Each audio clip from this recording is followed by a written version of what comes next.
بسم اللہ الرحمن الرحیم۔ السلام علیکم ویورز، آج کی ویڈیو میں اس ٹاپک پر بات کی جائے گی کہ عمرے پر نمازیں جو ہم پڑھتے ہیں وہ قصر پڑھنی ہے یا کہ مکمل نماز پڑھنی ہے۔ عمرے کے لغوی معنی ارادہ اور زیارت کے ہیں۔ عمرے کا شرعی مفہوم یہ ہے کہ میقات سے احرام باندھ کر بیت اللہ کا طواف اور صفا و مروہ کی سعی کرنا اور سر کے بال منڈوانا یا کٹوانا عمرہ کہلاتا ہے۔ جب عمرے کی ادائیگی کے لیے سعودی عرب جاتے ہیں تو مختلف ٹور آپریٹرز کی طرف سے مختلف پیکیج دیے جاتے ہیں۔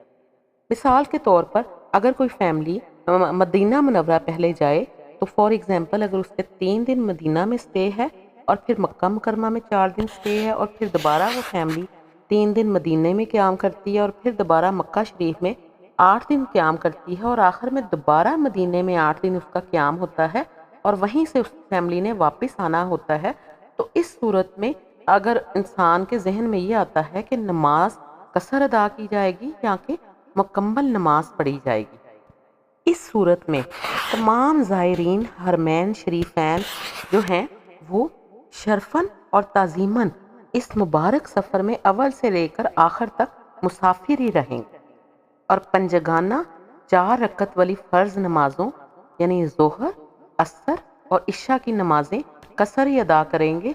آپ کو بتاتی چلوں کہ ظہر، عصر اور عشاء کی نماز قصر ہے جبکہ سنتوں میں قصر نہیں ہے۔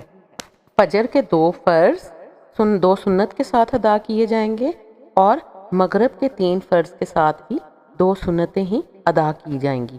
اسی طرح ظہر، عصر اور عشاء کی 4 رکعت والی فرض نمازوں میں قصر ہی کریں گے جبکہ سنتوں میں قصر نہیں ہے۔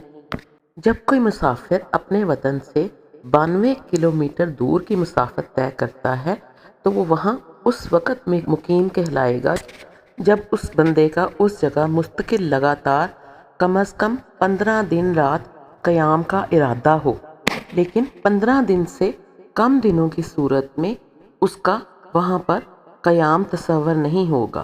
لہٰذا اگر آپ عمرے کے لیے جاتے ہیں اور کچھ دن آپ کا قیام مکہ میں ہوتا ہے، کچھ دن مدینہ میں ہوتا ہے، آپ پھر دوبارہ مکہ آتے ہیں یا پھر دوبارہ مدینہ جاتے ہیں یا یہی صورتحال ہے اور آپ کا کسی بھی جگہ پر قیام یعنی مکہ یا مدینہ میں قیام جو ہے وہ 15 دن تک نہیں ہے، تو آپ وہاں پر نماز قصر ہی ادا کریں گے۔ آپ ان دونوں جگہوں پر مسافر تصور ہوں گے اور مسافر کو نماز میں قصر کرنے کا حکم ہے۔ اللہ تعالی ہم سب کو اہتمام کے ساتھ نمازیں ادا کرنے اور اپنے احکام کی تعمیل کی توفیق عطا فرمائے۔ اللہ تعالی ہم سب کو رزق کی کشادگی عطا فرمائے، چین اور سکون کی زندگی عطا فرمائے اور ہمیں توکل عطا فرمائے۔ آمین ثم آمین۔ ویڈیو اچھی لگی ہو تو اسے لائک کر دیجیے گا، یہ آپ کا اپنا چینل ہے، اس کو سبسکرائب کر دیجیے گا۔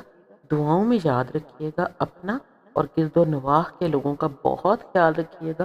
جزاک اللہ۔ اللہ حافظ۔